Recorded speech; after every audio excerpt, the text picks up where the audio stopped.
everyone. Good Monday to you all. It's a typical Monday sometimes, and this is definitely one of them. I want to say hello to everyone and anyone who's in the big storms in the Northeast. Please be safe.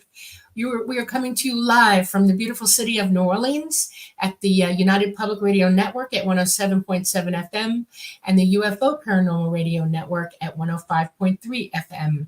This is the Lightgate, and we are on Roku, we are on Facebook, and YouTube. Anyway, we have a really good show tonight. We have a very interesting show, and I can't wait to get this one started, especially since we're a few minutes into it already. Thank you all so much for being here. And Preston, go. Thanks, Dolly. Thank you all for joining us. Episode 59 of The Lightgate. Can you believe it? I'm your host, Preston Dennett. My lovely co-host is Dolly Saffron, subject of the book Symmetry, a lifelong contactee. And yeah, we have a really exciting show tonight about the Aztec UFO incident. It's one of the really famous UFO retrievals out there. And I'm so excited because we have the leading researchers, the really go-to people on this incident. So I'm going to say hi to you all real quick because, again, it is because of you we do this show. And we did start a little late, so I am going to fly through this pretty quickly. But I feel like it's important because I love you guys. So thank you so much for joining us, Michael and Renee, and of course, Dawn. Always awesome to see you here. And who else do we got? Sukhoi, thank you for telling me how to pronounce your name. I appreciate that. Greg. Look, Dolly, Sandra made it. Awesome. Yay, Sandra. Sandra. I want to give a shout out to Amanita in the UK. She always wakes up the next morning to check us out. So hi, Amanita. David Sisevsky. I might have gotten that right. I'll be blessed if I did. How you doing? Yes. And Gizmo, and Janice Canet. Hello, Janice. Happy birthday, Janice. Oh, happy birthday. Awesome. Another solar revolution. Very cool. Namaste. Thank you so much. You are just unbelievably wonderful and kind and generous. So you always make me smile every time. And I'm just honored and delighted to see you here. And thank you so much for the wonderful donation. Okay, who else? We got Blind Psychonaut, Gizmo, if I didn't already say. Ruth Kleiber, hello, and Bautman. And we got a lot of you guys in here. Studio Opinions, awesome. And Catherine Fourfeathers. Hi, Catherine. Hope you're doing well. Sukhoi, thank you. That is so very nice of you. Allison Carr and Real Badger and John Markey and Josh Rowan and Becky Duncan. You guys are amazing. Janie Mashburn and Terrence Wills. I'm going to get in trouble if I don't start real soon. But just a few more, Dolly, if you'll forgive me, because Buenos Aires, how cool is that? Thank you for joining us. Hector Gonzalez and Julie Hamel, Mountain Dan and Terrence Willis, and staying up late in England. Thank you. I'm not sure what time it is, but I know it's after midnight. Yep, two. Tyler Stembridge, hello. And Susan Lawrence and Ray Patterson from Mexico. Very cool. Raul Melendez.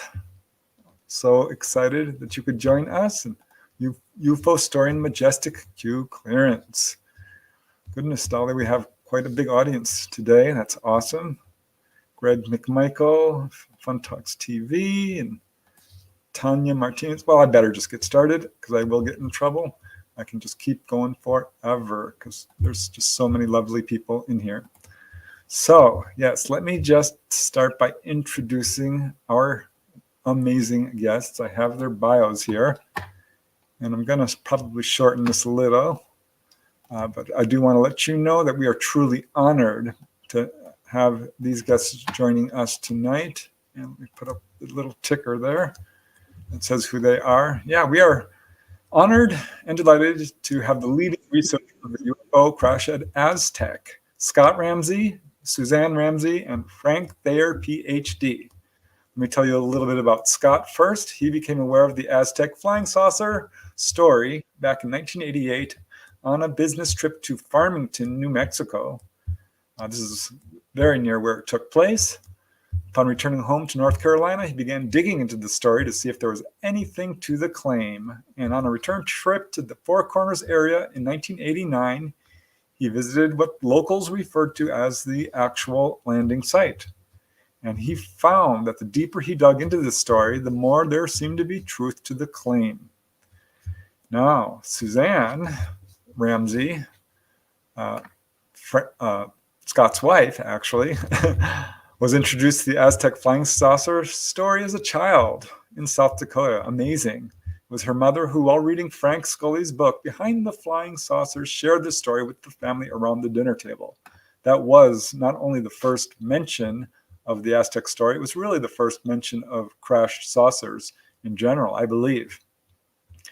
At any rate, years later, Suzanne was reintroduced to the topic when Scott Ramsey, researching this story, was a guest on her news talk radio show, and again when she was assisting as a translator with a Japanese film crew filming Scott's research. So it was shortly after this that Scott and Suzanne married. How sweet is that? They now reside in North Carolina. Suzanne's an entrepreneur, a writer, an artist, a researcher, and interviewer, and has enjoyed her background in communications and public relations while working on this incredible story with her husband, Scott. And she is actually the president of the Carolina Country Provisions, Uncle Scott's all-natural root beer and farms. I love that, with organic practices on the Ramsey Farm and Produce. Now, they've been on more than, get this, 175 radio blog shows. So they're true professionals. Their work has been shown on the History Channel, Telemundo in Mexico, CBS, all over the world, Australia, Japan's 60 Minutes, as well as German and Finnish television programs. And we're also being joined by their co-author and researcher, Frank Thayer, Ph.D., who was actually born and raised in the state where it took place, New Mexico. He is a writer, editor, photographer, and educator, both in New Mexico and Canada, where he worked for 11 years. He teamed up with the Ramseys. He's the co-author of 2 major books on the Aztec Flying Saucer incident, and he became dedicated to Aztec research after meeting the Ramseys in 2006. Frank earned all of his degrees at the New Mexico State University and is now a Professor Emeritus at the university, where he also served as the journalism department head from 2002 to 2008. Very impressive. And in addition to the Aztec books, a new one which is coming out this fall, he has authored 6 other books since 2011, both nonfiction and fiction. And of course, you can learn more in the show notes where there is a link, but let's just bring on our guests because it's because of them we're doing this show. All right. Hi, guys. Hi, Frank. Hi, Suzanne. Okay. Hi, Scott. How you guys doing? Well, we're like we said earlier, we're fighting technical issues, but we got them worked out. Everybody apologize to your audience that we're a little late tonight. It's our fault. No worries. But we are so glad to hear the great audience that you have from all over. That's wonderful. Really. Yeah, it's just growing and growing. I mean, we're reaching, I think, what is it? 500,000, 1 million in our FM? Yeah, worldwide. They hear us all over the world tonight at the same time. That's so it's pretty cool. Yeah. Well, Telling tales out of school, Scott often said that with most podcasts, only the family and the family dog listens to the podcast. You have blown it out of the water. Well, we're just so delighted to have you guys on the show. I've been following the Aztec story for a long time, and I was just waiting for someone to really pick up the investigation, and you guys are it. And it's just such an honor and delight to have you guys on the show. Thank you. Because I've been following your research, and it's tremendous. I mean, the stuff you guys have found out is amazing, because it's just been snippets here and there in the UFO community lots of rumors and speculation, but no, you guys are laying it out in black and white. This happened. I think you've pretty much proved it. So I'm really excited to hear all about your research. Thank you for your kind words. We appreciate it. It's been a long journey. All right. So how I usually like to start the show is ask each of you how you got involved in this field. And have you ever had a sighting? I'm always interested in that. Scott, you want to go first? Probably witnessed the Kecksburg incident in Pittsburgh, Pennsylvania. Oh, wow. I was living in Pittsburgh as a young boy, and my parents had a PTA meeting to go to, probably as a result of something I did. And my godmother came over to take me to dinner and kind of keep an eye on me. I was quite young. And we were standing at the corner of Virginia Avenue and Bingham Street up on Mount Washington, which overlooks the city. And we saw this bright object in the sky. It went straight up, and then it did a 90-degree turn. Holy smokes. And it turns out it actually, if you look on a map that I have many times, it was heading toward the area of Kecksburg. My godmother was very upset as she thought it was a night missile launch. It was during the Cold War. And I'm kind of thinking it was really neat, and she's kind of thinking we need to get home. My parents got back, and we told them about it, and my dad kind of laughed it off. And then later, when the 11 o'clock news came on, he came up to my room to get me and said, "They're talking about what you guys saw tonight." So I don't know. Kecksburg has been so well researched by Stan Gordon. Right. Super guy. Whatever happened in Kecksburg, I'm pretty sure we saw that night. Wow. That is incredibly coincidental considering where you are now and what you're doing. Synchronistic even. Yes. Frank, you want to go? Okay. I grew up in New Mexico, and, I had heard about Aztec, but I also heard that it was a hoax. Mm-hmm. And I went on to teach in Canada. I'm a writer.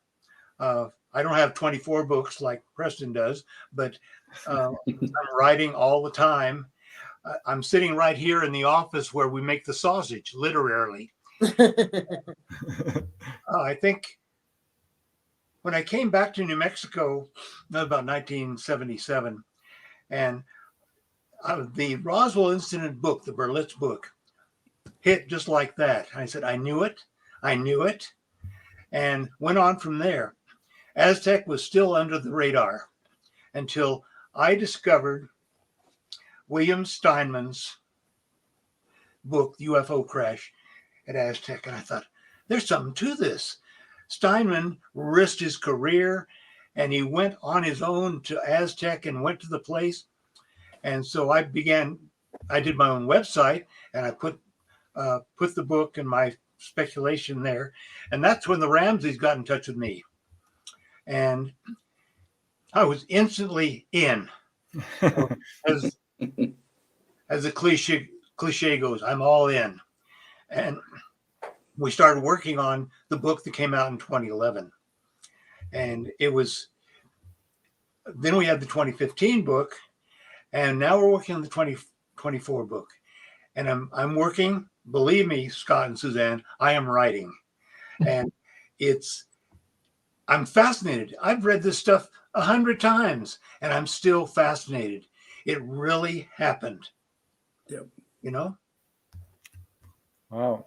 So, yes, Suzanne, I'm interested. Suzanne? So for me, I grew up in a family that was very open-minded to a lot of things, and I have always felt and always been raised to believe that just because you haven't experienced something doesn't mean that it hasn't happened. And my mother was always fascinated by the topic. And as I think you mentioned that she was familiar with Frank Scully's book, it was a used book. And because it's older than I am, hard to believe, but and around the dinner table, she discussed it. But,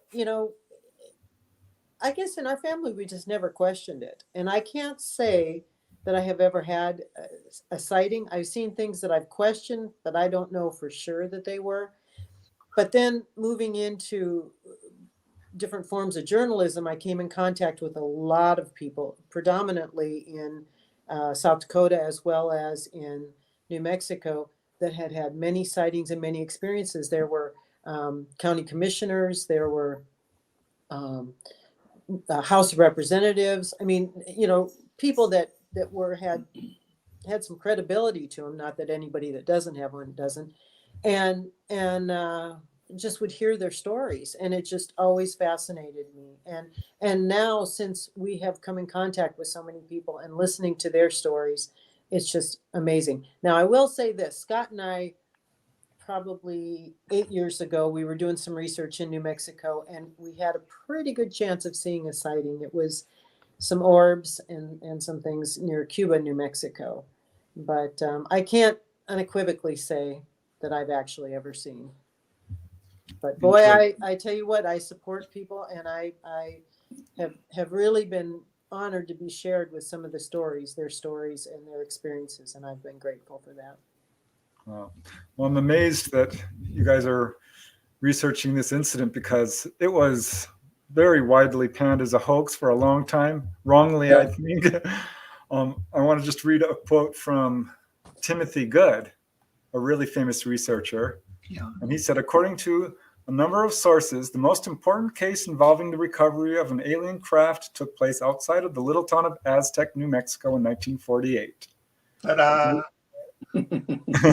A great deal of technical and other intelligence resulted from this recovery, intelligence which gave the Americans a giant leap forward in technology and weaponry unparalleled in human history.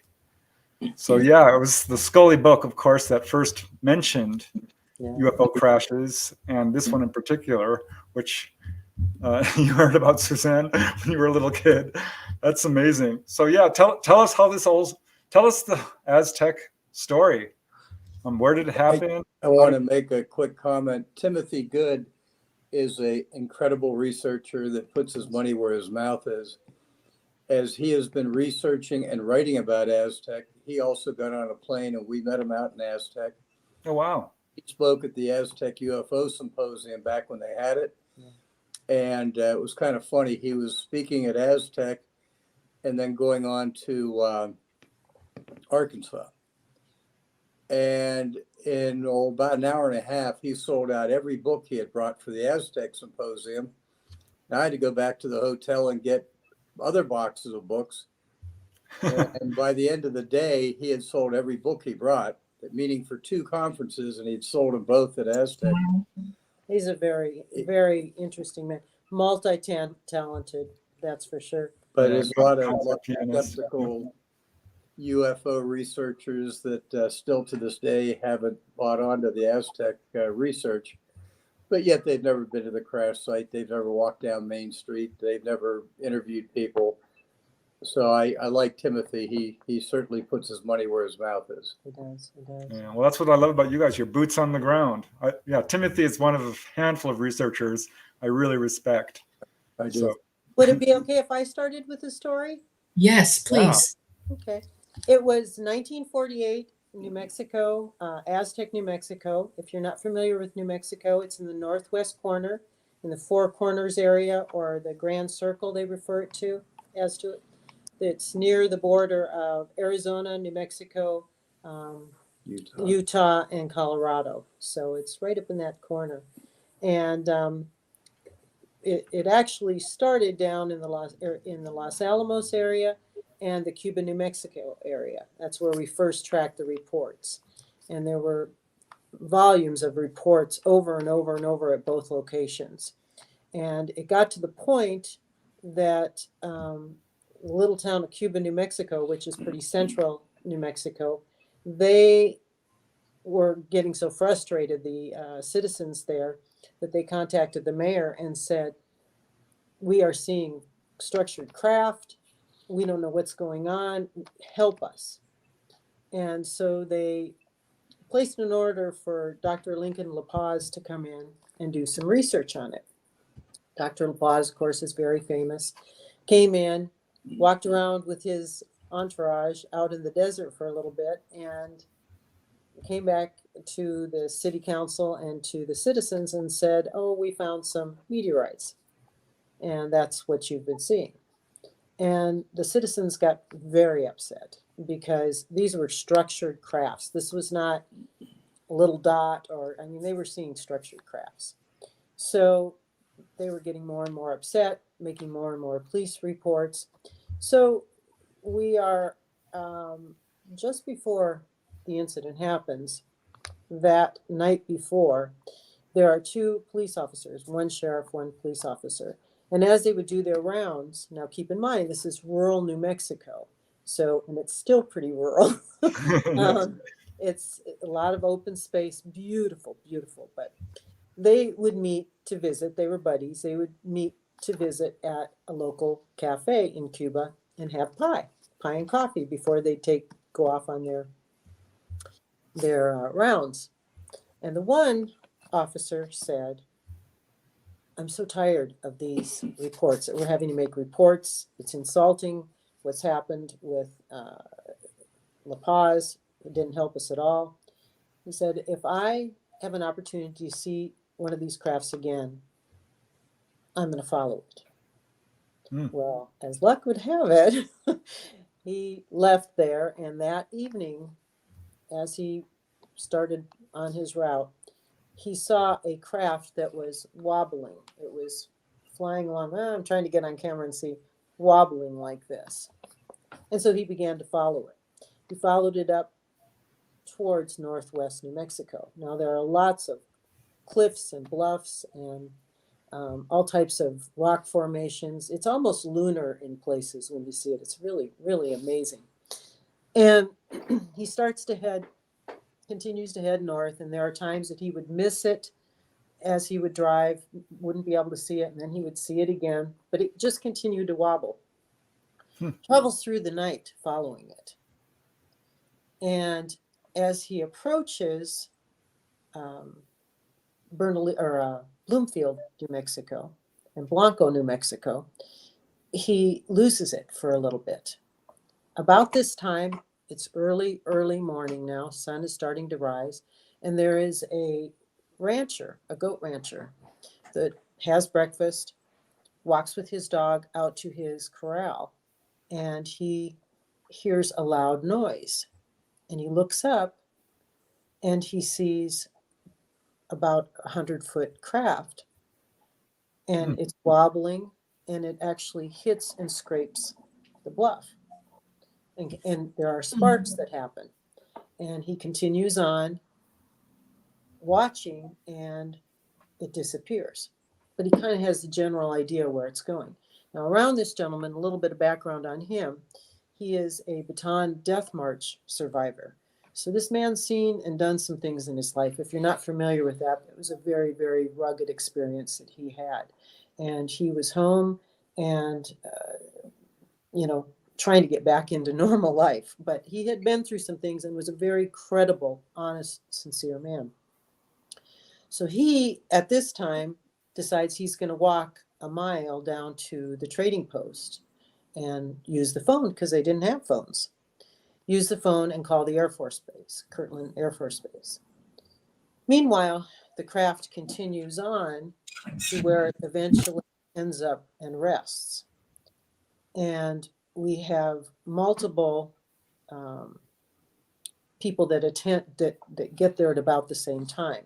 We have several oil field workers that get a call that says there's a fire out near Hart Canyon. You need to get out there. Well, they start to head out, change their route for the day, start to head out there. And as they get there, they see a bunch of other oil field workers. And they go, what's going on? And they said, well, there is no fire out here. Let's show you what we have found.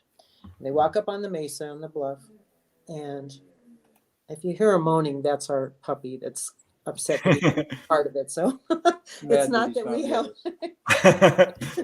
That's all right. We love our pets. If I dart off, you'll just know that's where I've gone. Anyway, so they take him up on top of the bluff, and here they see this 100-foot craft, all intact. At the same time, the police officer arrives there, and they're standing around and seeing other witnesses, a rancher, city or a county commissioner, another sheriff, a variety of people standing around looking at this enormous craft. And a couple of the oil field workers start to climb around on it. Well, you can imagine the ranchers are shaking their fish and yelling and saying, "Get off that dang thing, you're going to get yourself hurt." And they honestly thought at first that it might be might be something of ours, of the United States, that had crashed. They had no idea really what it was. They get to on top of it, and they find one tiny little hole about the size of a quarter. And one of the oil field workers runs down to his truck and grabs a pole and starts poking and prodding around in there. I can be honest, that's not something I would probably think to do. I don't know. But they poked and prodded, and actually a door opened and came down so they could get inside. They saw inside two bodies slumped over, and about that time the military started to show up. And there's so much more to the story, but I'm just trying to kind of catch you up to where we're at, so you have a sense of what this is like. So I can go on, but I don't know where we're at. Well, let me just pop up this picture, which is really cool. Would you say that this is a fairly accurate representation of what it may have looked like? Yeah, Yes. that's we flew over the crash site about 2010.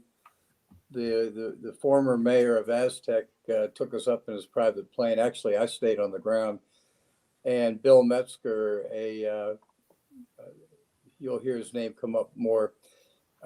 He did the photography work, and then Barton James Christner out of Pittsburgh, Pennsylvania, did the super imposing of the craft. That's all to scale, what the craft would look like, exactly where it was found. Wow, very cool. So you said there was two bodies, because there's differing reports as to how many were actually in there.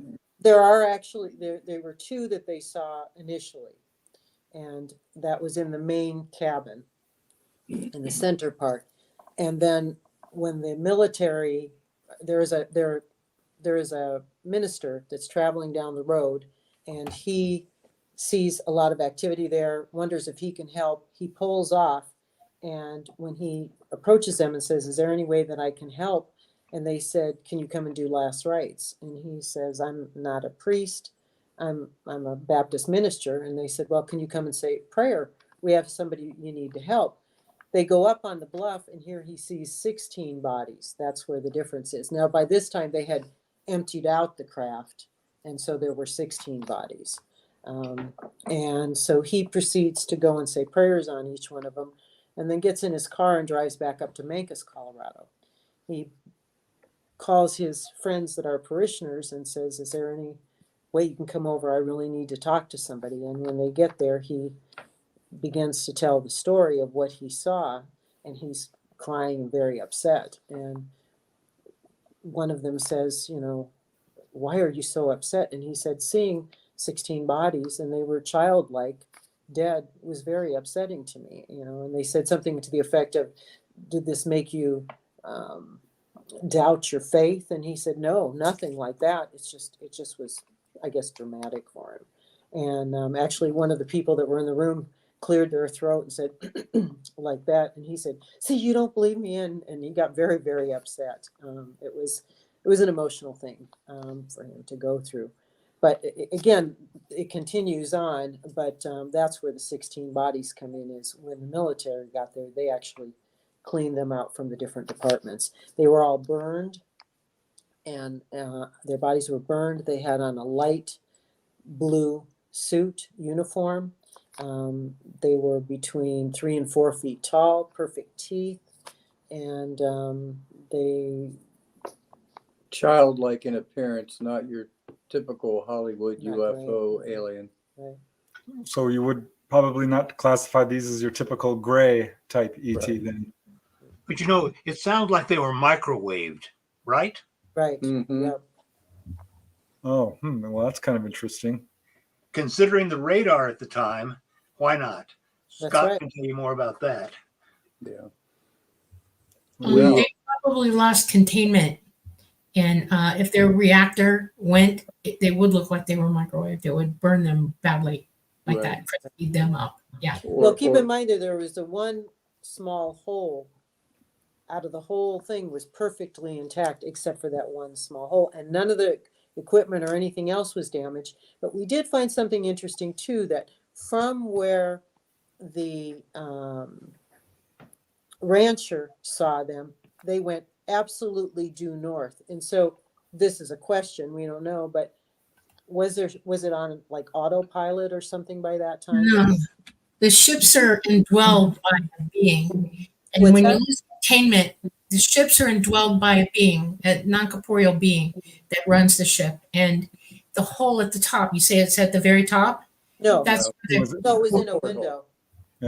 okay. It would have sought, when you lose containment, the graviton wave emitters could have electrified a shot, like a static shot out of it, and that would have burned them up instantly. The whole nuclear part of it would have gone bad. Their nuclear containment is only about this big, okay, and it produces an unbelievable amount of power, and it would have just gone, and an electrical shot would have gone right at it, and that explains the hole and the fact that they were all burned so badly. It also explains why they were wobbling, because the ship was trying on batteries to stay afloat, okay?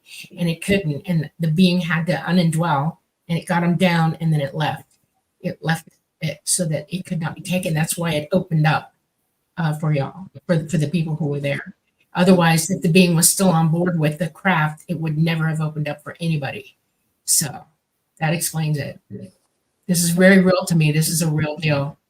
From what I know and understand in my training with them, that's exactly what happened. They lost containment. It blew a hole. Dolly's a contactee. She's flown the craft. She's had hundreds and upon hundreds of experiences. Yeah. So she's pretty knowledgeable about how these craft work and what can bring them down. Yeah. So yeah, this is an interesting incident as well, because as far as I know, no other incident involves that many bodies and that much of an intact craft. Right, No. right. And not that many witnesses at the same time. And What was the military doing around everybody? I mean, were they trying to corral people up and tell them? I mean, how did they react to the people already being there? the people were already gone by the time the minister got there, because they had, given them their spiel about, threatened them, in other words, Okay. for the safety of the U.S. and that they release them to go home. And we know the stories of several of them, what happened as they went home and their experiences too. But at the actual crash site, what ended up happening was the military started to clean up, and they ended up having scientists come in and a nurse to watch over the people and help them when they would go in and out of the craft, and their health with that. And the scientists. Well, you just I got about 8,000 questions. Oh my God. Wow. How many witnesses were there, and how many were you able to track down and interview? No, we interviewed quite a few. To quote Stanton Friedman, you're always in a race with the undertaker. Yeah. This happened in 48. I didn't come onto it till, really 89. Bill Steinman was very kind to give us some witnesses that contacted Bill after his book came out. And I followed up, and they were all very impressive. Doug Nolan was the first guy I talked to. He was retired, living in Las Vegas. And sadly, he had a series of strokes. So when we talked, it was very, very long interview, because he was talking very slow and trying to put his words together. But there were about 20, 25, something like that. Yeah, but all told. 21 we've identified. But That you've actually spoken to, or had some sort of way to, research them individually? Did you get to talk to any of them? Is what I want to know. Yeah. Oh yeah, we talked to a few. Several of them. Sadly, some had already passed by the time I got name, rank, and serial number, so to speak. But family members clearly could give us information, and they were comfortable with the story.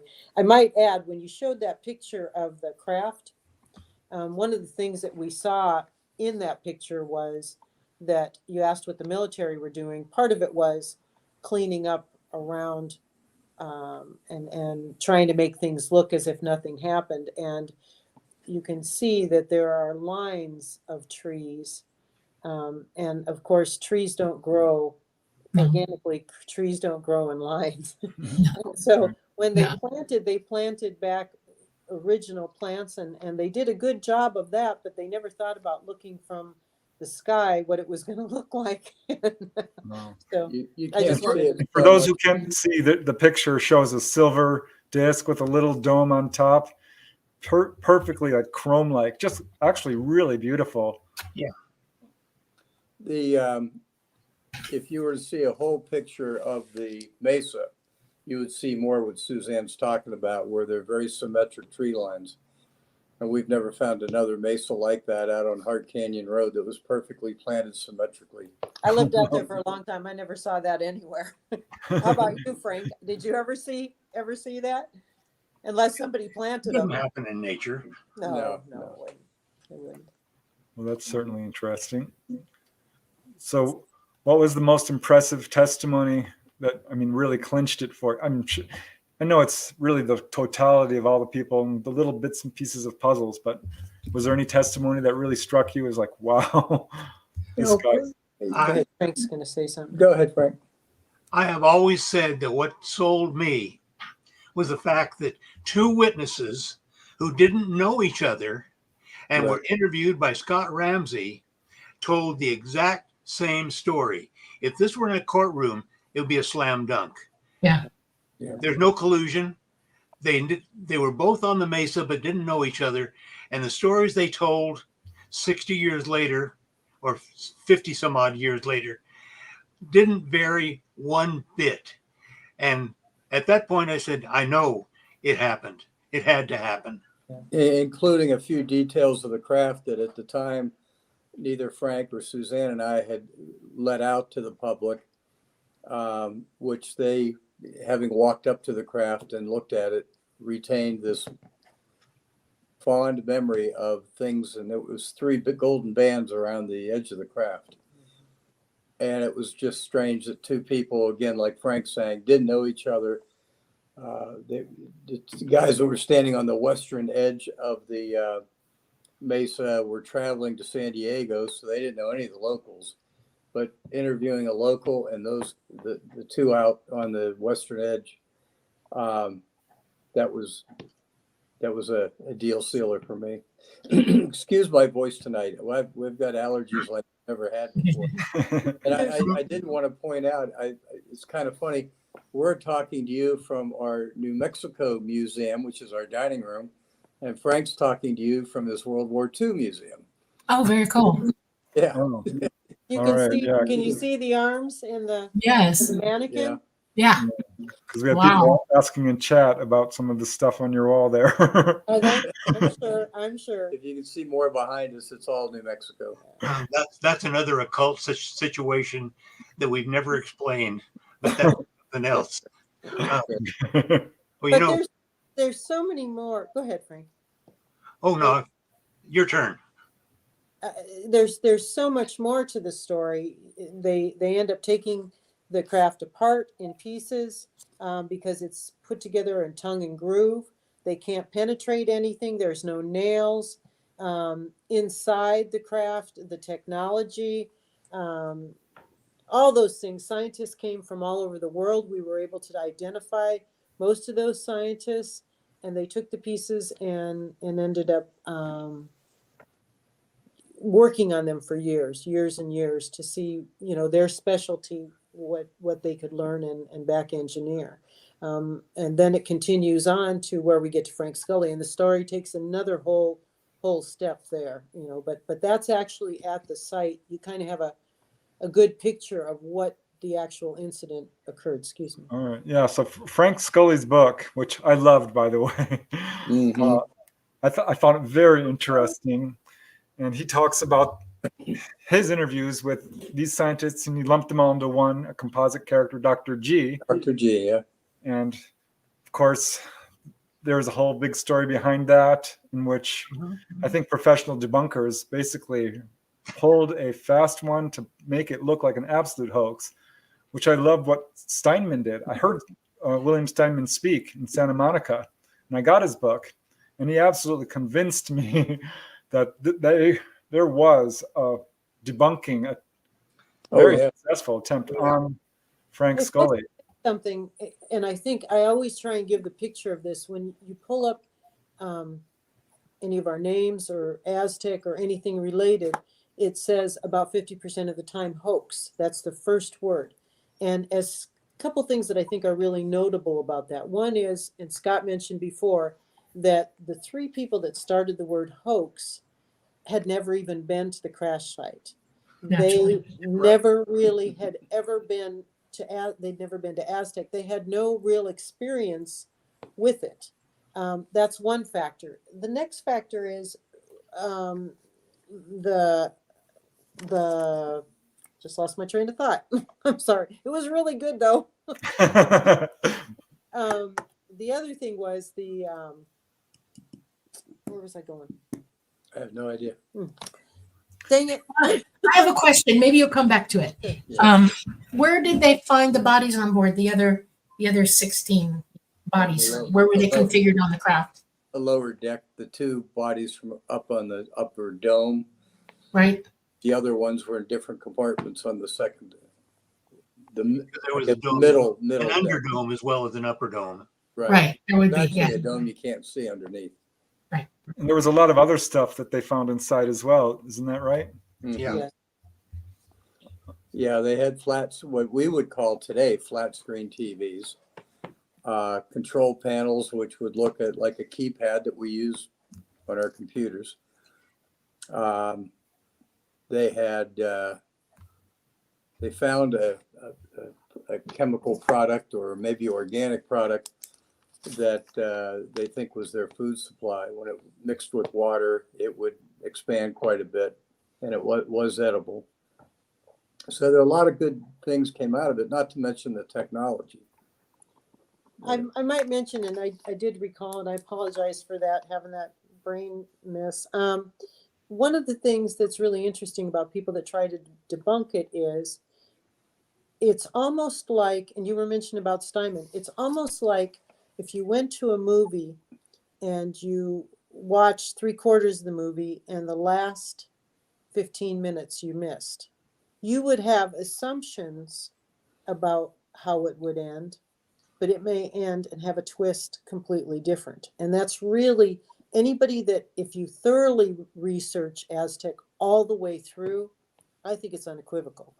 But if you only go to a certain portion, and we'll probably talk about that, about the story where they call, well, this is a hoax and this is where they debunk it. If you stop there, yes, it looks like it's a hoax. Don't you agree? Yeah. Frank?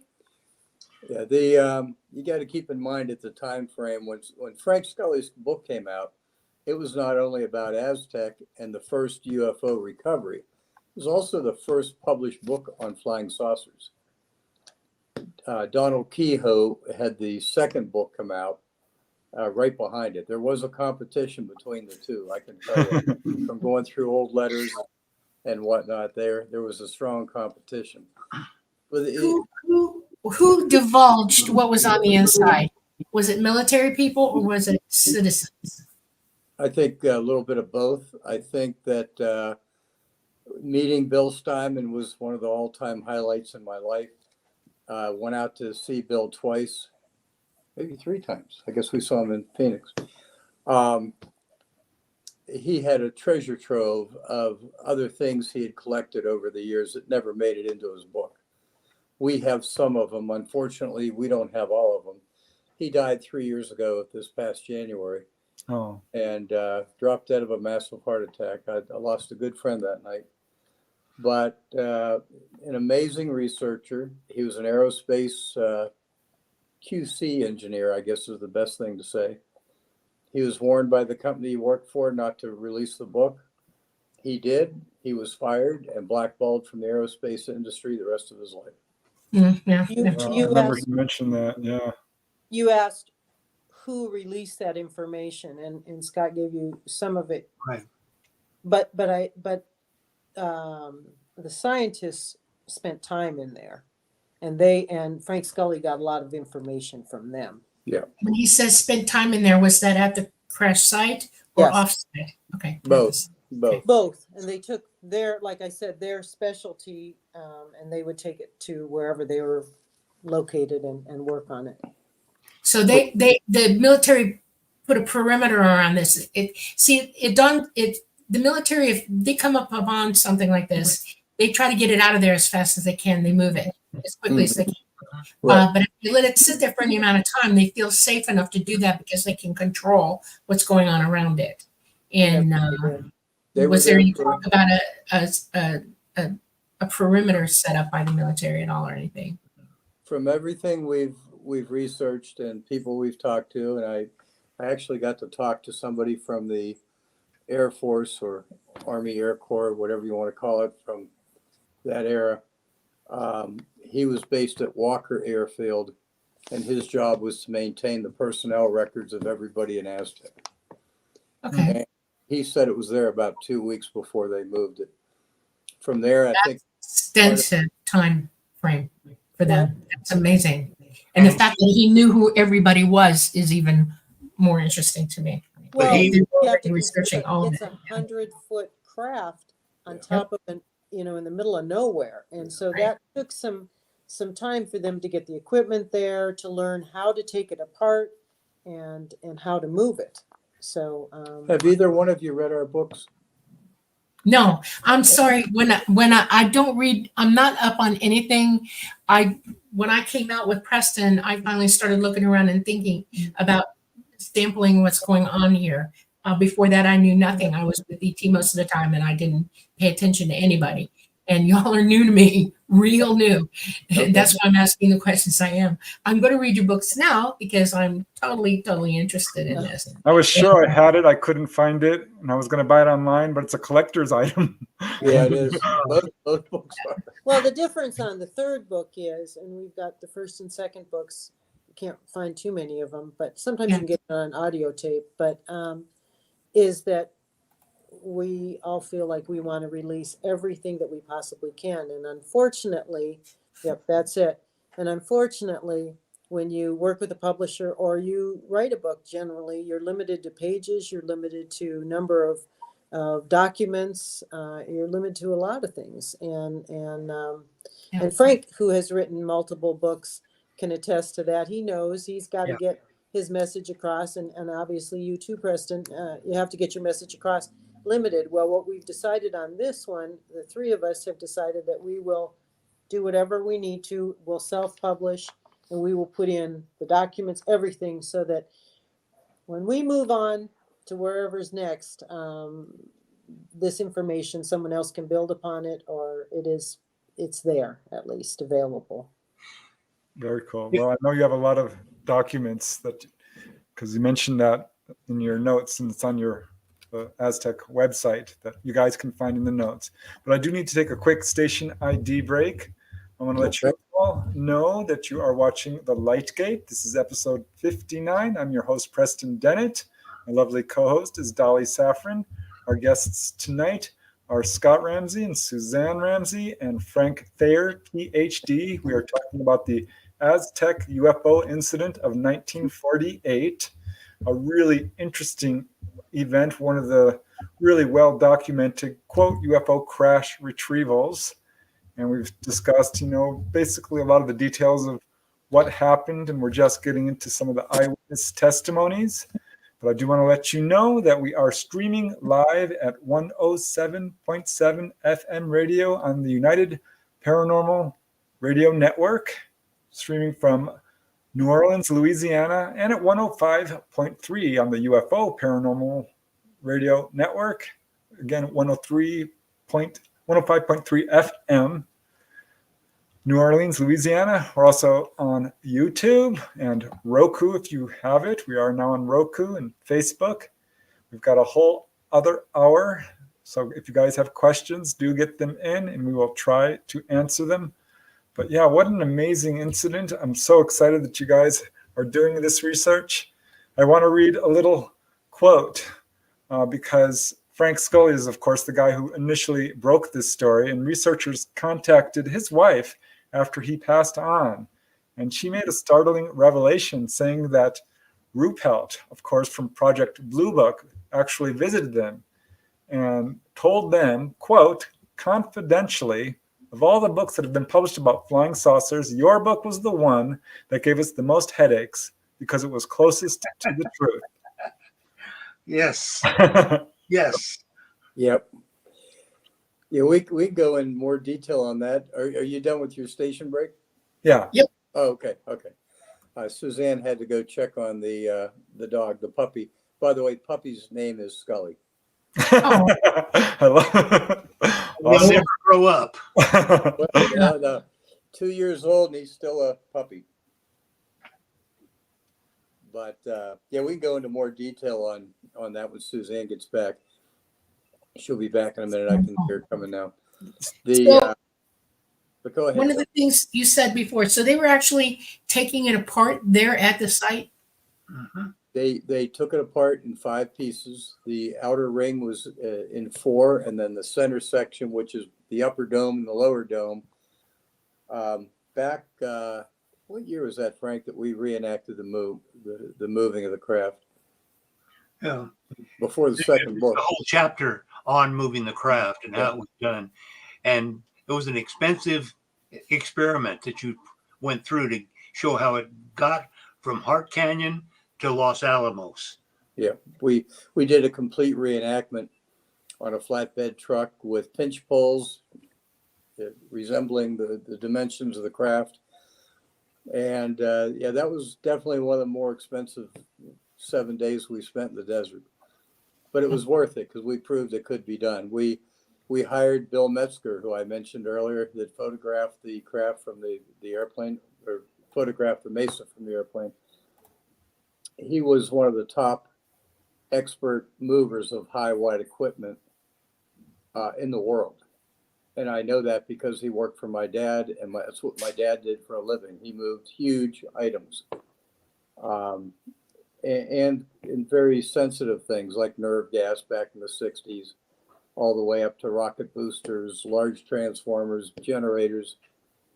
And special cars had to be built to move these cars, generators and whatnot.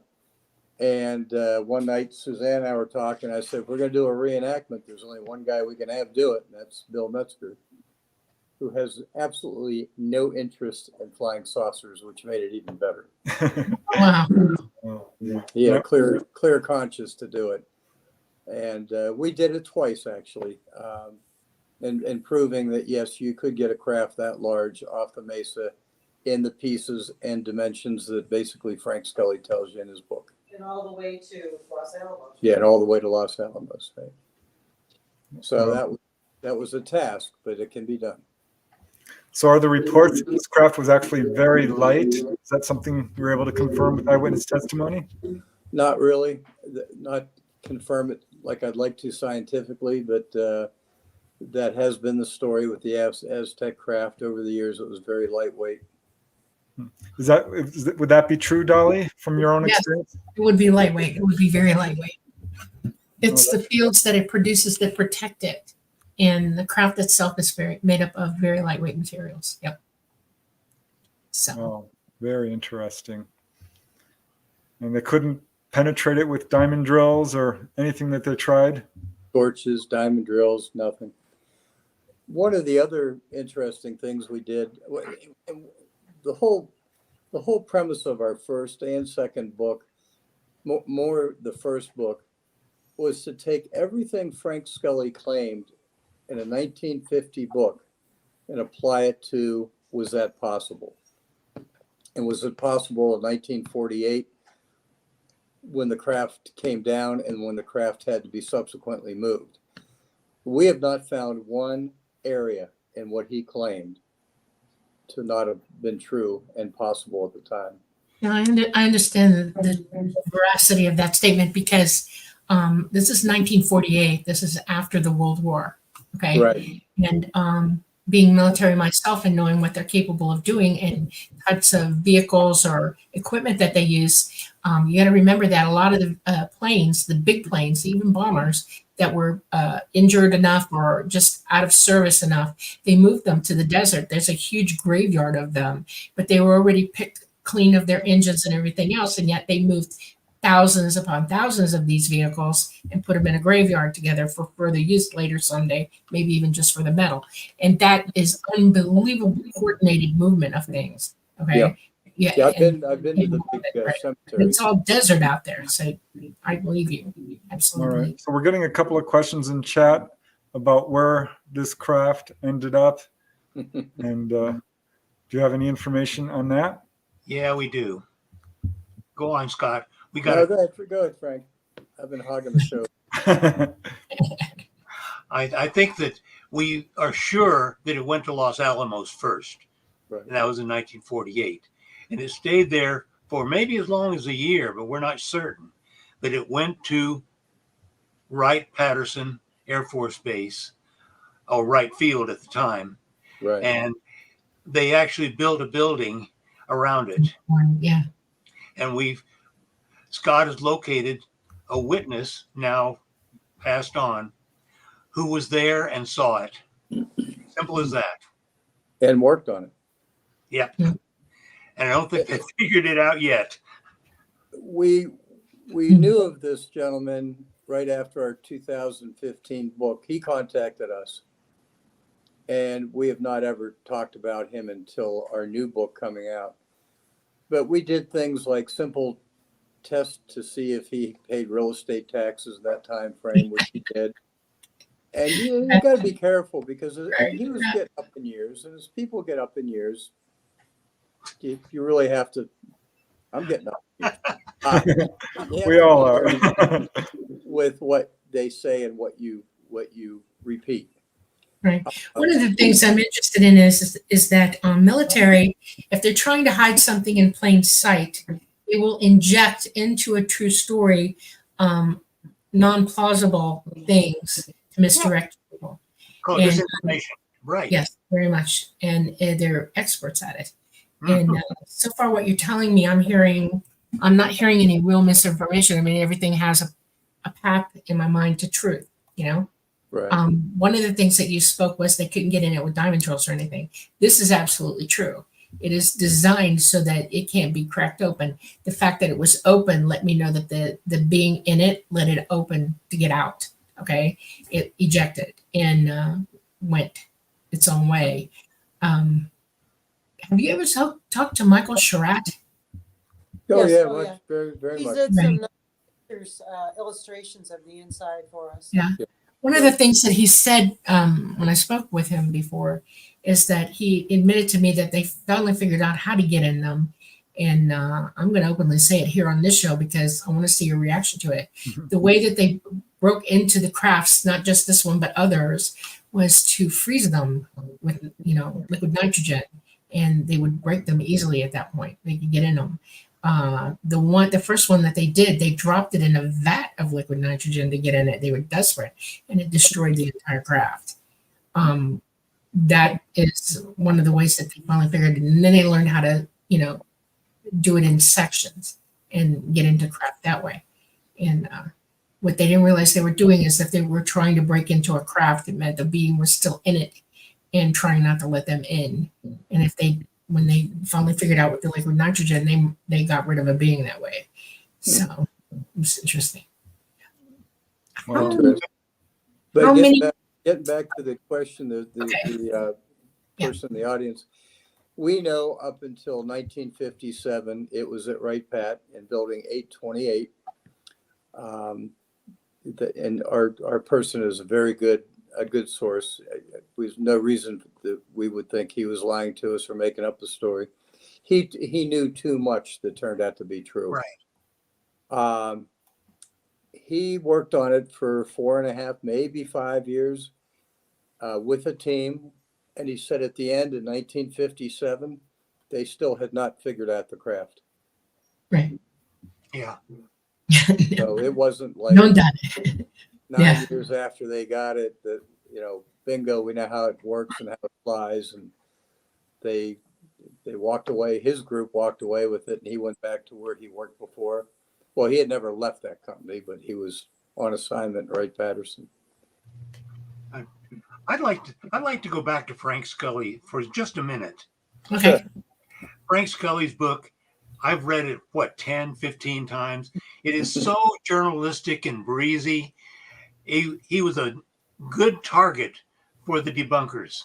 Sure. Along comes Bill Steinman in 1982, after 1950, and Bill Steinman was able to pin down everything that Frank Scully said. Everything that Frank Scully wrote was actually fact. And Scully had never been to New Mexico. He'd never been to Aztec. He got his information from a scientist or scientists that he named, of course, Dr. G. That's And right. his book was, I think Ruffelt was correct. His book was right on the money. Yeah, he was a mainstream journalist. He was not someone, Right. This was a real professional who had the courage to enter this field when no one else did. He did Hollywood stories, and this is pretty amazing. The government must have really hated the fact that he let the genie out of the bottle. Well, I don't know how I can do this in the short time we have left. I'll do the best. There are FBI documents that we got, and Bruce Maccabee gave us some. Yeah. And the FBI wasn't interested in the story of Frank Scully was telling. They wanted to know who was leaking the information. Right. And they say that in black and white. Those documents will be in our new book. And I found that interesting. It's like, well, we don't give a damn about the story. We give a damn about who's leaking the story. And it really ruffled feathers. I mean, J. Edgar Hoover himself got involved in this. His name was on the document. Yeah, his name's on the document. So you literally have like thousands of these documents. Is that right? Well, I've seen that we have 55,000 documents. It's way more than that. It fills a 40-foot sea train container that we have here on the farm. And it's not quite full, but it's about as full as you want to get it. You have to work in there. But we exceeded 55,000 documents 20 years ago. Wow. And some are just proof that somebody worked somewhere or proof that somebody's taxes were paid. They're not all, top secret documents, but it's backup research to the research that we've done. Yeah, you've got to vet every single fact You that do. which is what good researchers do. Yeah. So that's awesome. Another detail I find interesting is this craft was not quite 100 feet. It was 99.99. Right. Did you get any verification of that? Again, just as the story is told, I've seen documents that reference approximately 100 feet in diameter. There was a gentleman, his name escapes me. He was down in Florida, a skeptic, and he picked on the Aztec case quite a bit, and he and I talked quite a bit. And we had a very good relationship. And I every time I thought I had something that he needed to see, I'd give it to him, or give him a copy of it rather. But he said to me one day, "Why would the aliens make it 99.9 feet?" I said, "Why does Europe have the metric system?" And he said, "I've never thought of that." So then I sent him calculations of what it would have been in the metric conversion of our inches to feet. And I said, you can draw a conclusion on this any way you want, but fighter plane isn't exactly the length and wingspan that we want it to be. It's, But after that, he kind What was the tallest point in the craft? In other words, the central part of the craft would have had the height, the tallest height, 18 feet. 18 feet. And what was the shortest heading out to the edges? I have to look at the drawing. I don't know. Because they're not squares, they slope. From the top of the dome to the bottom, 8 feet and something. Okay. And there were 3 levels or 4 levels? 3. 3. Okay. Yeah. And it had a central column. Yes. I don't know. And the outside rim of it on the inside would have been pallets for people to lie down upon. Okay. They don't have beds. They lie on pallets or one that size. And there would have been enough, there would have been probably in a 100-foot craft or an almost 100-foot, about 100 pallets up there on the out rim. Okay. And then inside that wall, there would, on the top, beside, not the dome top, but the next level down, there would have been a control center. Okay. They call it the place of movement. That's how ET refers to it. And I'm waiting to hear that they went nuts over the fact that there aren't controls in that craft like we would think of as controls, like controls. Okay. They mostly have one long centralized cabinet. That's the heartbeat and the central brain of it for the entity indwelling. It indwells in there in that cabinet. And then it would have had 2 or 3 seats on that in that area. And then it would have had 2 doorways and a wall behind the seats. Right. And I'm just curious, did they find that? Well, Not that I've ever heard. no. Nobody's ever talked about it that way? That people were describing it in 1948 from knowledge that we knew in 1948. So they said that there's this keyboard, looks sort of like a typewriter. We had no computers back then. Right. The typewriter was the closest thing to that keyboard that we knew about. So a lot of this stuff predates our technological age. Right.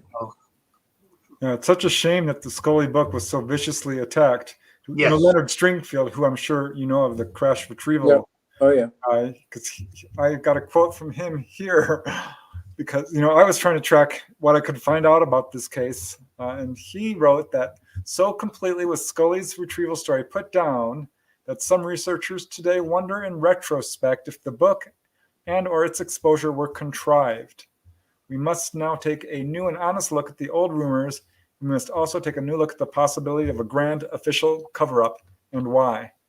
So I think that speaks volumes. The fact that they were so dead set on, debunking it. Yeah. Oh, yeah. Well, let's go back to that time frame.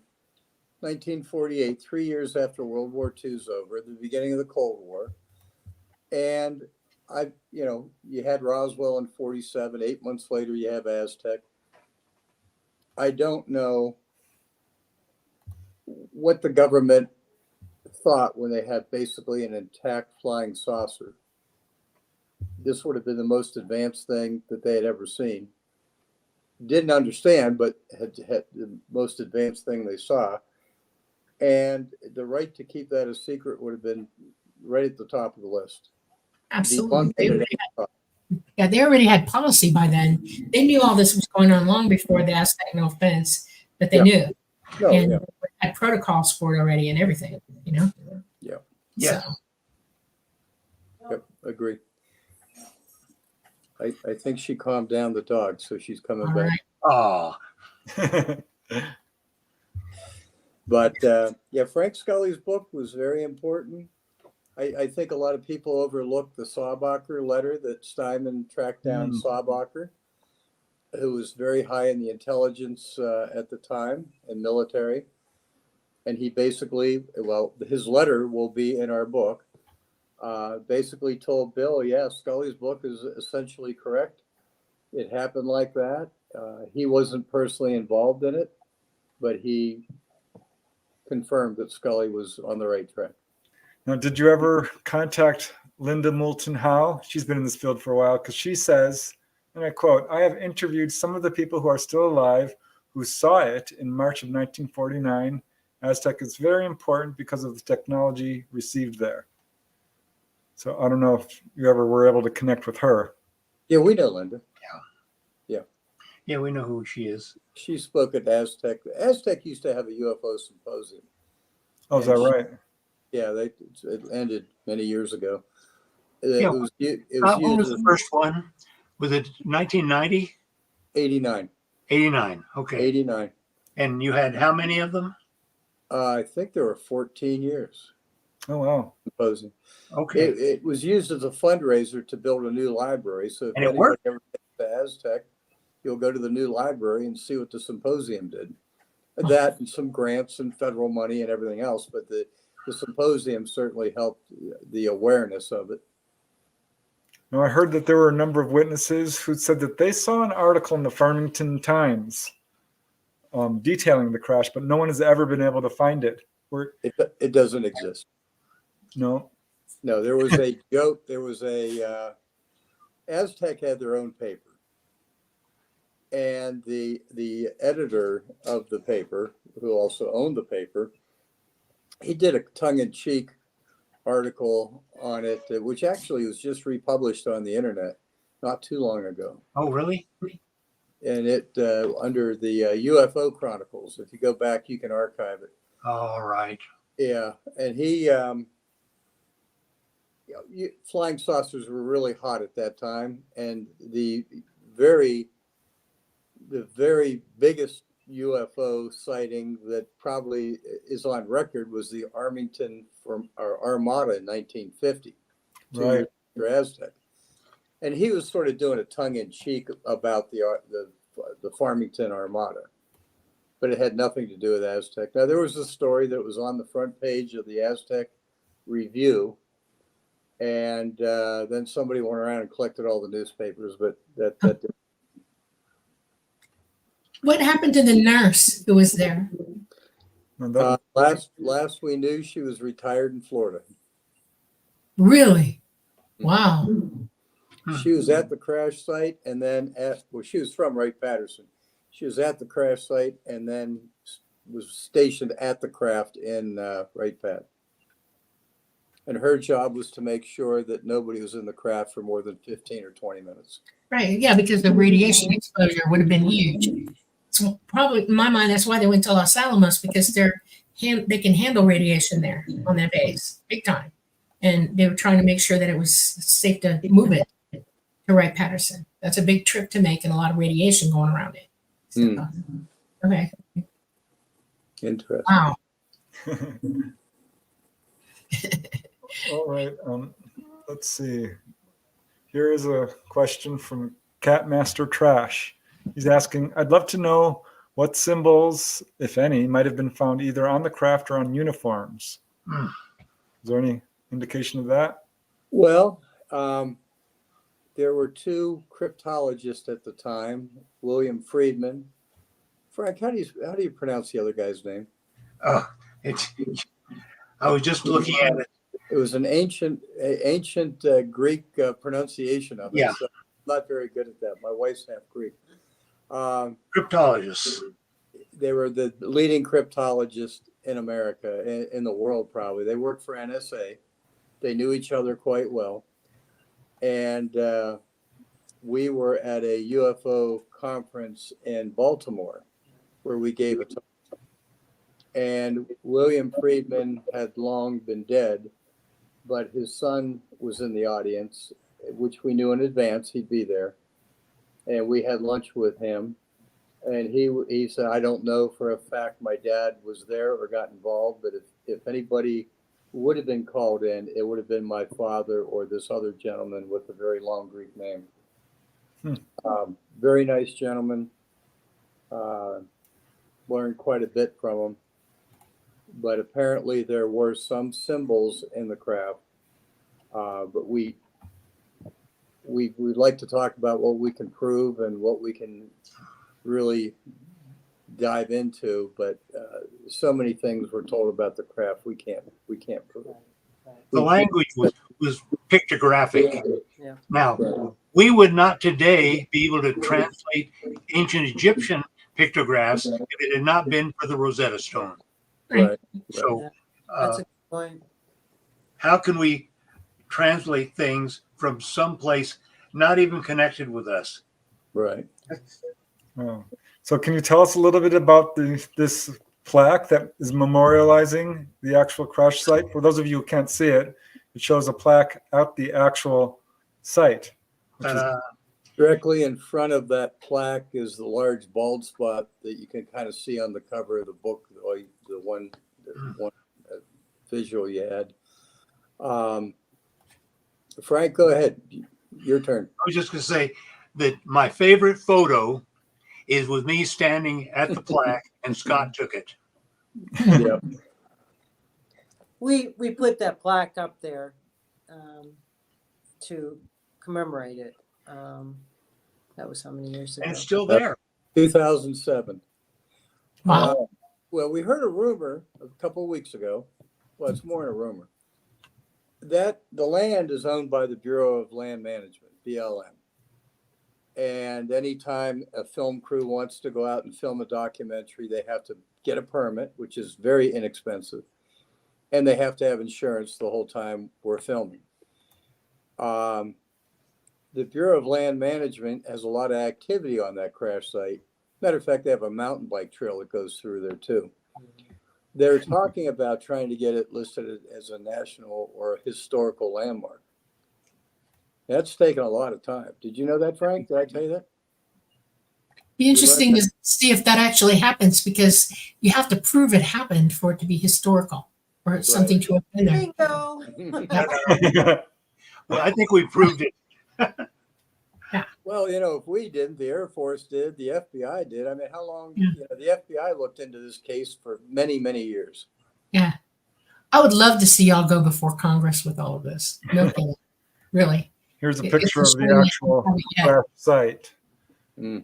Beautiful country out there. I might add, I can imagine these scientists coming in. Scientists coming in, and this nurse coming in, the military coming in, and it's March, so it's still kind of cool that time of year, but it is the high desert, so it's probably, you don't have a lot of snow or anything. But the mountains and the views around there are spectacular. Yes. And if you go to the website, you'll be able to see a few of them that I've posted on there. They're amazing. And I always think to myself, and I visualize them laying in their little pup tents at night and under the stars. And if you've ever been to New Mexico, there's not a lot of, especially that area, not a lot of light pollution. So it's so powerful to just lay there. And can you imagine what must have raced through their minds? And let me add something. Before the all of the witnesses left, a helicopter came through, and there's a very interesting story related to that. That's another offshoot. But a helicopter came through and was looking over the site. And the witnesses weren't sure which was more remarkable to them, whether it was the saucer or the helicopter, because helicopters had just been the public. How powerful is that? So that's where I'm going with laying under these huge, all the stars they could see, and how beautiful it is. And I can't even imagine, their minds must have just raced. Just the things that they must have thought that they never had thought before. How powerful an experience, how that must change their lives. I have a really important question to ask you. How many, directly following that crash time, how many sightings were there in the skies of ET? Did anybody see anything else going on in the skies at all for those 2 weeks? Yes. During that time, yes. Yeah. Just Okay. down the road, there were. We're still working on that with some family. But yes. There would be, because ET doesn't leave anything alone. And if they knew they had a downed craft and death on the craft, they would have been trying to figure out if they could get them back, or the craft itself. And when they realized that they couldn't, they would have watched everything they did, watched them. And so they would have been seen. Were you ever able to pin down an exact date? Because I know there's controversy about when it actually occurred. I got to go with Air Force and FBI. They seem to be pretty accurate. March 25th, 1948, right. 5 o'clock in the morning. Wow. Wow. And to further back that up, there are rules and regulations in the United States, and Scott and Frank will be able to further verify that changed the next day after Aztec. I'm sure it did. Yeah. They changed Yeah. everything. Now, keep in mind, Roswell's roughly a year before, and they learned a lot through that experience. But Right. then by the time so a lot of things they had into place for when Aztec happened. but it was so amazing to see. And some of those documents we'll be able to put in that changed remarkably the day after Aztec. That says a lot. And they It does. That is amazing. the date of March 25th, 1948. That's it. So that's another avenue that tells, helps us with the date on that. Yeah, must have been such a sight. Here's an illustration from, I think this is from Steinman's book. Yep, it is. By artist named Chan is his last name. I can only imagine what this must have been like to see, especially at a time when the idea of extraterrestrials was still relatively new to people. Yep. Yeah, I wish Steinman was still around for a lot of reasons, but I wish he had done more radio, more documentaries. He kind of, after losing his career, which is what he lost, not just a job, a whole career, he was a little gun shy about showing up. As a matter of fact, when I first met Bill, he basically told me to go away and come back after you've really been researching this. I want to see if you're real. Well, Wow. frankly, there's a lot of people that have a lot of hype.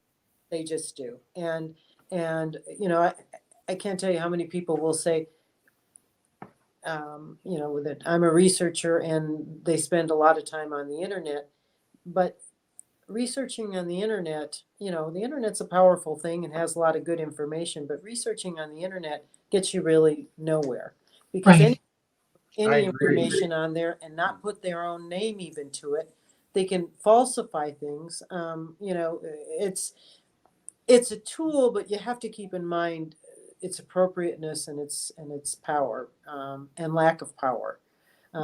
Whereas Steinman, I'm sure he had a lot of fly-by-night people that came and said, "Oh yeah, give me everything you have."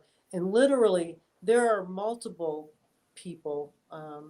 The rancher that was the goat farmer, that's another couple that we took time and energy and got to know those people and let them know that we were not out to, embarrass them or anything. This is really a tool, and it's an educational tool. That's the way that we look at it is that it's a form of education, and that's what we wanted to do. And that it wasn't in any way to harm them or, like I said, embarrass them or anything else. What's amazing is this. I mean, this is not something you guys get paid to do. What I mean? Quite the opposite. we take money and throw it at this story. Literally, if this was not a case of passion, we wouldn't be doing it. Believe me. In fact, when Scott came to me and said, we need to go ahead and we need to do a chapter and we need to really go and research moving the craft. And I sat there quiet and listened. And I said, and hundreds of thousands of dollars already. And his statement was, the skeptics have a point. How could you do that? And he said, we have to prove it. And Mrs. Ramsey had a little issue with that. It was like, how much is that cost us to fly people out there and all of that? But we did it, and he was absolutely right.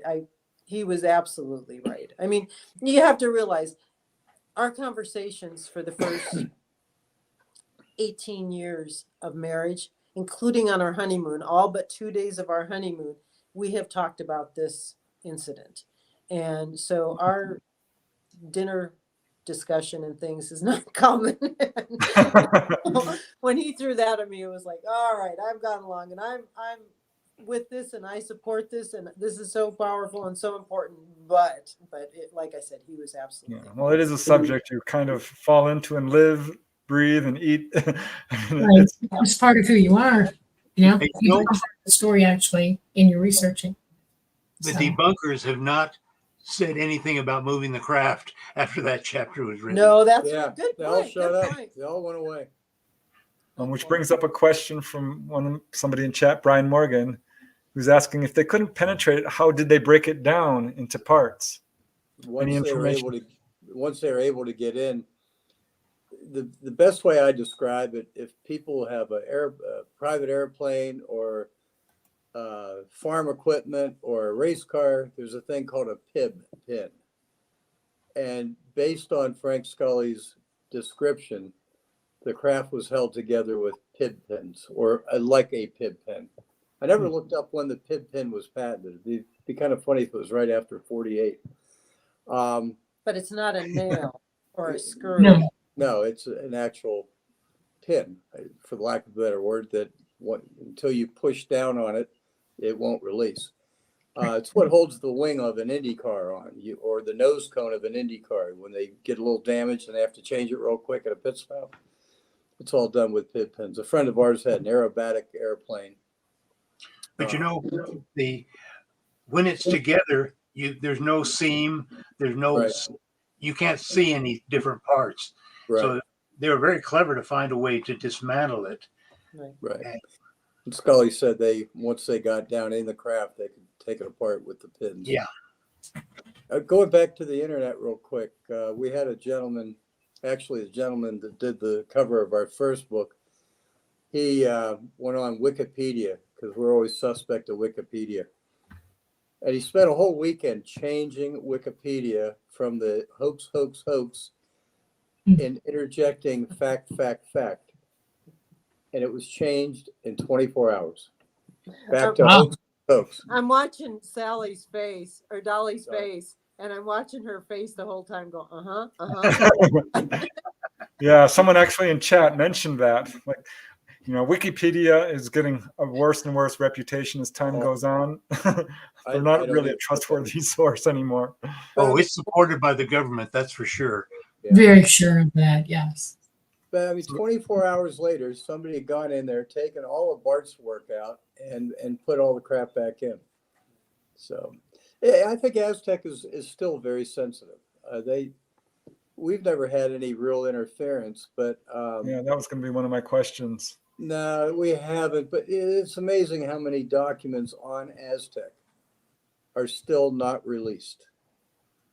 And if you look at the 50-year Act, they either have to be released or destroyed. But they haven't been destroyed. We're just denied. And photographs, every plane crash from the Air Force is documented by hundreds of photographs. They didn't photograph this thing? Come on. Sure they did from the helicopter. Are you kidding me? They had at least 7 people with cameras up there. Inside video. out. Yeah. I mean, it's still somewhere. It could be video in 1948. They had it. Here's a question from White Dragon, which I don't know if you can answer or provide any insight into it. But he's asking, if the craft malfunctioned with the power plant, do they have the fuel to make it work again?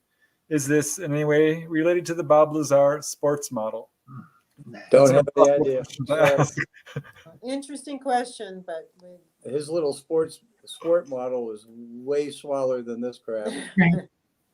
Less than a quarter the size. Yeah. It was a good question, but I can't answer it. I don't know. Yeah, hard to say for sure. Well, here's one that maybe you can answer from Studio Opinions. He's asking, Scott, did they test for radiation at that site? We did. Yes. Back in 89, I guess. The company I worked for, which was a Fortune 500 company, kind of as a tongue-in-cheek gag gift, gave me a beautiful Geiger counter, and then also gave me a set of dosimeters so we could wear them when we walked around the crash site. Yeah. There was nothing but background radiation from the sun. There was nothing. Right. I don't know if the government did in 48. I would imagine they would. They had no idea what this thing was. The oil field workers, like Suzanne said, they thought it was one of ours. They thought it was a rescue mission, not a recovery. Very interesting. You did okay. Here's a question for you. Did the government, when they were cleaning it up and planting trees, were they taking soil out of there? Not that we're aware of. I'm sure they did. Yes, absolutely they did. I know they did. I would think they'd be out there with Geiger counters testing. And Funny thing about the radiation that this craft would produce is not like any radiation you know on Earth. It has a serious, unique signature to it. And its half-life is almost nothing. So once it cools down, the radiation burns itself out really, really fast. There's not a lot of nuclear waste to this. and they would have removed the soil to be just sure. But you, even with your Geiger counter, would not have picked up that radioactive signature. No, we're there many years later. We're there 41 years later, Yeah. So, I mean, actual dirty radiation from, our bombs from the Cold War would still be there, but not. Right, it's because it's dirty. You use the right word. Absolutely. Dirty, dirty, dirty. Craft don't use that type of radiation. What they burn is highly efficient. It uses itself up 100%. There's no, waste to it at all. And it would have had to dissipate, and it would have dissipated very, very quickly. So. Did you talk I want to give a shout out to some of the people who are donating. Thank you, Greg. Thank you. Michael and Star Orchid. Thank you so much. And UFO Historian, Majestic Clearance, all of you guys, very, very kind of you. So thank you. How cool. Thanks, guys. There's some physical evidence at the crash site that I think are important things to know that are Okay. still today. There's a concrete slab, which I heard about. Bill Steinman had talked about it in his book, but unfortunately I didn't get his book till many years after being pretty deep into this. I interviewed a guy in New England that showed up in one of the documents the Air Force did release to me. Everything was redacted, but his name wasn't for some reason. Okay. Yeah, he was. So I won't bore you with the story how we found him, Okay. but he had actually, after he got out of the Air Force, moved back to his hometown. I referred to him earlier as the guy that would kept the personnel records down at Walker Field, which was the old Roswell 509th Army Airfield. He talked about, and I brought a bunch of declassified documents with him to show him that, look, things are starting to change a little bit. And he started with, if you're at the right crash site, we had to pour concrete footers to get what turned out to be the Dragon wagon in there to remove parts of the craft, parts and pieces. Yeah. So Randy Barnes, to his credit, went out there with a piece of rebar, started probing the soil, which is very silty soil, and found one of the potentially two concrete slabs. Wow. So Randy uncovered them. We had engineering company in Farmington come out and take core samples of it. We took the core samples and shipped them off to a concrete lab, which is the biggest and the best in the world. Okay. We couldn't prove anything other than the fact that they were at least as old as 1948. Rebar has a coded date in it. Right. And we didn't get any of the coded date when we did the core sample. We'd have to go in and take more samples out. Rebar also lays around in inventories for a long time. So as long as we weren't newer than 1948 and all the tests that we did, we felt we were happy that we were at least on the right track. Had enough. Yeah. And I'd have to look at the report. I think it was like 46 or 47 were the dates that they could get. But really, we'd have to go into it's a concrete slab, 1 meter by 1 meter, 9 inches thick. We'd have to really go into it deeper. But we thought that was interesting. Then we had the slab was there to balance, and if you want to show that picture, balance the photograph. The cover will give you an idea to balance the crane on. Yeah, the new cover. It was a more stabilizing because the road They just topple. cut. Yeah. It has to have a solid base. Yeah. Here's a Yeah, there picture you of go. the cover of the book. Kind of hard to see, but you can. Yep, there you go. You can see the crane there, and it would just keep toppling over. So they had to lay that cement there so that they had something firm to put it on. There you go. There you That's go. awesome. Thanks, Don. There were supposedly two. We found one. And like I say, we had Ted Phillips, who many people probably remember. You remember Ted Phillips, don't you, Preston? Oh, sure. The landing trace guy. Yep. Yeah.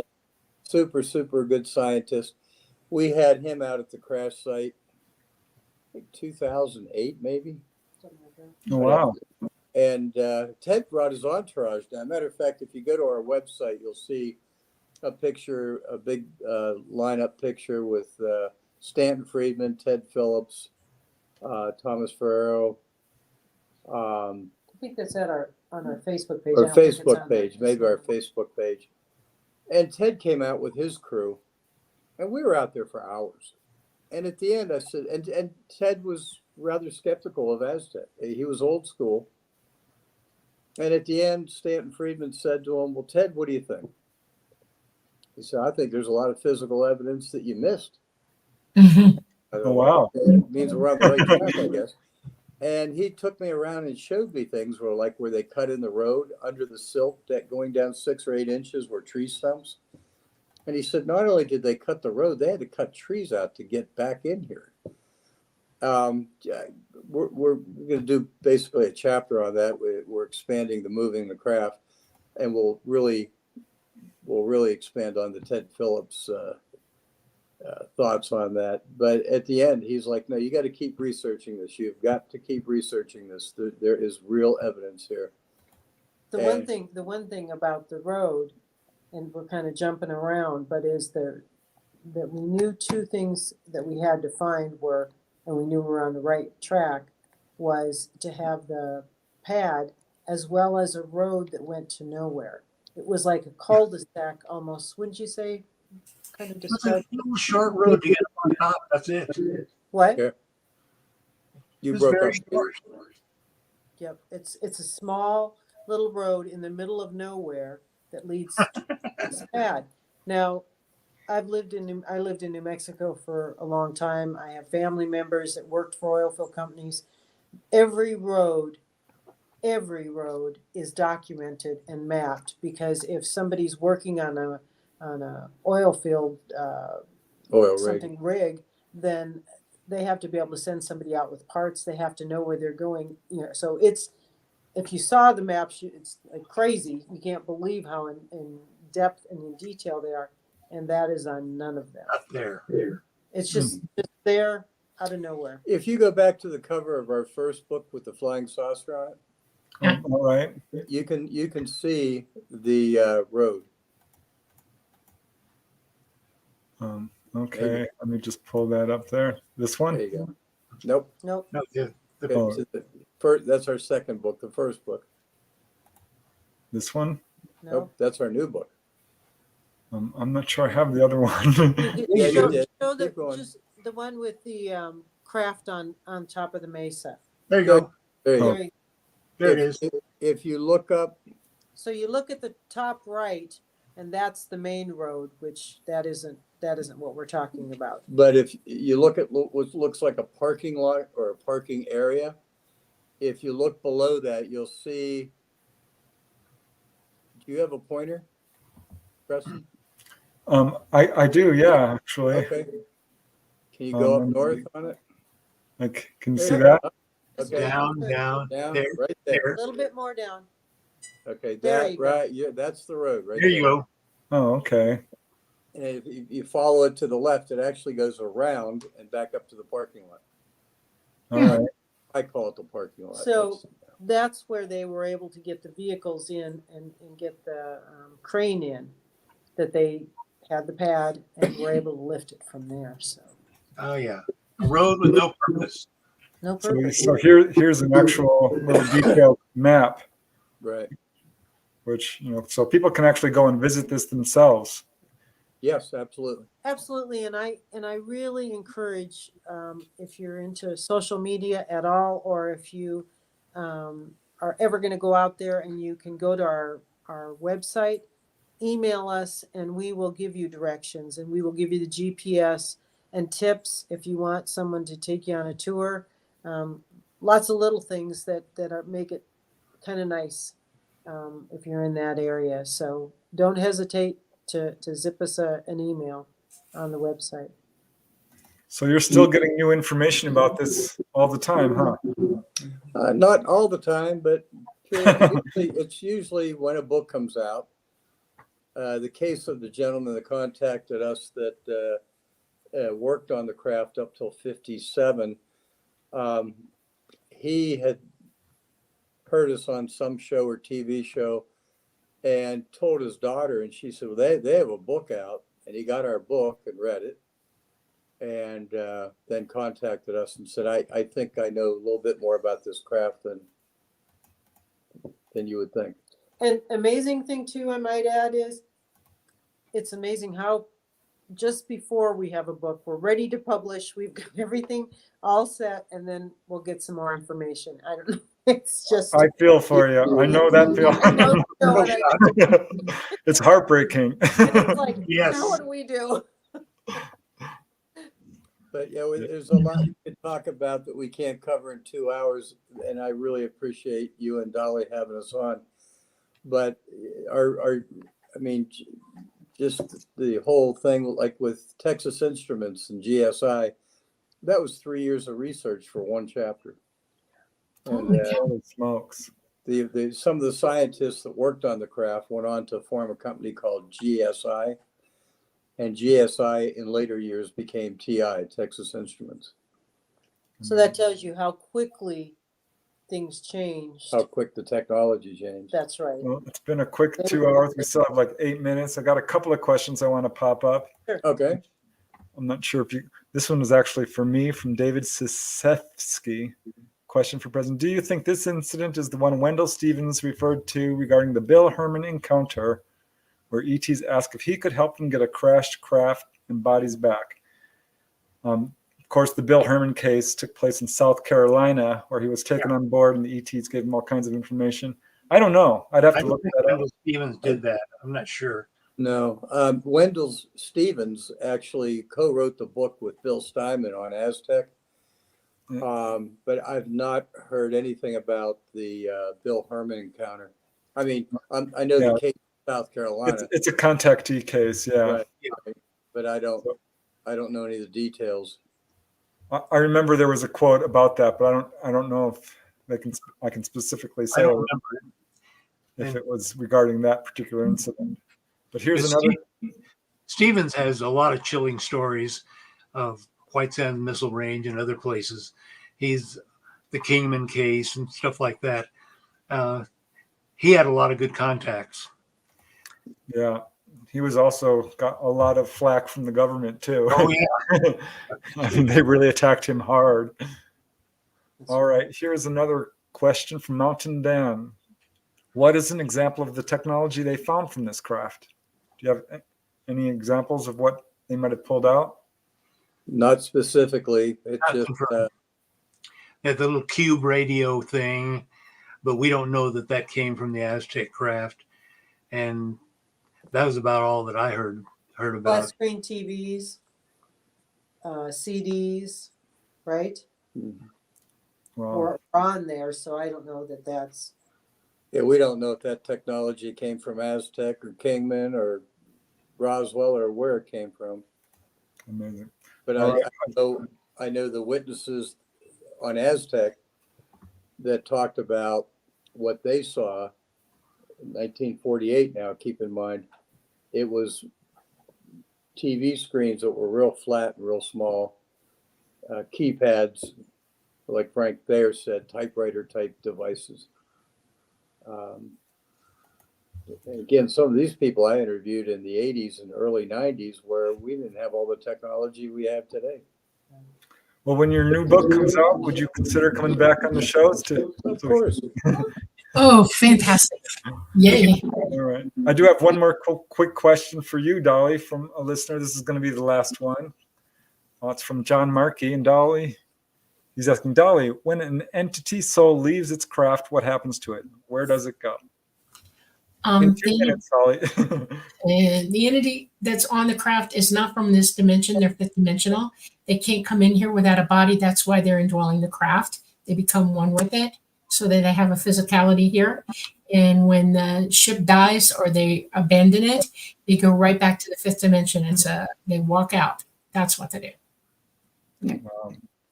All right. Well, we have 4 minutes left. Do you guys want to give any shout outs to any speaking engagements you're going to do, or any information that you might not have shared already? Here's your book. It Came to Earth at Aztec. New Mexico Revealed: The Recovery of a UFO. Do we have a release date, Frank? We're talking. Suzanne's talking about late fall, and I trust her. Okay. Oh, Okay. Well, make sure you read your email because I'm going to be letting you know.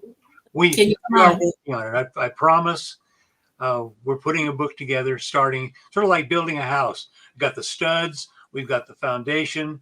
Now we still have to put walls and paintings on the walls, Cool. plumbing, and electricity. We'll get there. This will I'm probably be excited. our final book. Famous So last words. we're going to cram everything Yes. in it. Well, yeah, I know. No. a lot of our life has been devoted, and we have enjoyed it, and so many amazing people.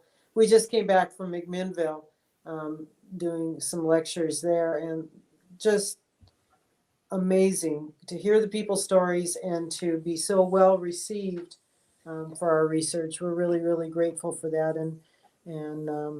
But there's a time when you get tired. We have a lot of work that we've been doing, and it's been very serious, but it's time. Like you said, famous last words. Well, it was really, really Our wonderful to have you website- guys. Yes, absolutely. And I will be sending you an email when your book comes out. Let's put a date on the books and get you in. Okay. That's going to be awesome. And I might mention, if you go to our website and you just type me a message and just say, let me know when the book is available, I'll email you at that time. And so Perfect. anybody can Okay. do that. It's just a real easy way to remember and have a notification. We kind of gave you and your audience a quick overview. Between now and the end of the year, if there's specific things you want to talk about, we'd love to come back. Yeah, well, I'm going to read the first 2 or 3 if I can get my hands on them. And I'll have way more questions, I promise you. I'm Way sure. more. It's been a pleasure. It's been a pleasure. Also, I'm so happy to meet you guys. I want This to is give another shout out to all the guys who gave super chats. So thanks, guys. It's truly appreciated. It helps a lot to help do this show. So thank you very, very much. Wow. Thank you all. Great. From Thayer's All right. Military Museum to the New Mexico Museum. There you go. There you go.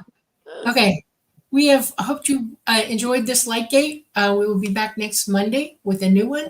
And Preston knows who it is. I don't keep up with that. I just wait till the day before and say, who are we doing? And so we miss you. We love you. We hope you have a wonderful week. You've been with us in New Orleans at the United Public Radio Network at 107.7 FM and the UFO Paranormal Radio Network at 105.3 FM. Roku, good night, y'all. I hope you heard really well. This has been a good one. And y'all look the books up. Let's see if you get reprints going.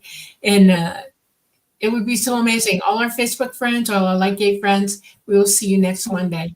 See y'all later. Namaste. Thanks again, guys.